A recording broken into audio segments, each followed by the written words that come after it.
Urgut tumani Jozmon mahallasida yo'llar anchadan beri aynan mana shunday ayanchli holatga kelib qolgan.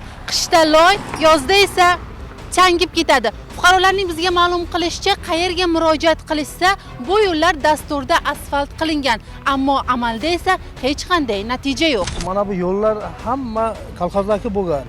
Faqat Jozmonda ishi qolib ketgan. Bu remont bo'ldi deydi, yana remont qilamiz deydi, bir girdillab qo'yadi, yo'q ishtima. Tez yordamlar ham tezlikda kelmaydi. Bu yo'limizda ahvoli bunaqa.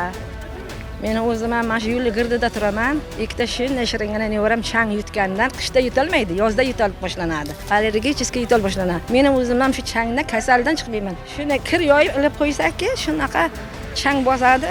Loy bo'ladi-da u. Mana uyimiz shu yerda. Bir kunga mana shu bo'yi enlikda chang bosib ketadi. Eshik derazalar ocha olmaymiz. Yaqinda kelyapti, bitta griddel qilib o'tib ketyapti. Bu nima ahvol bu?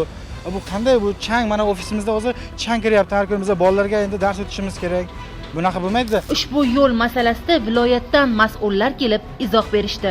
D083, ya'ni eski 4-246 avtomobil yo'lidamiz. Avtomobil yo'li hozirda 5,5 kilometr ta'mirtalab nimasi bor.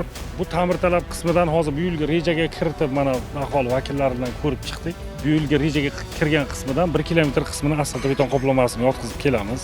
Ikkinchi chorak yakuniga qadar ishlab bitadi. Shuncha yillardan buyon uydim chuqur yo'llardan yurgan fuqarolar mas'ul va'da bergan vaqtgacha kutishga rozi. Biz esa bu muammoni o'z nazoratimizga olib, aytilgan muddatda yana qaytamiz. Charos Yo'ldosheva, Sherzod Rashidov, Samarqand.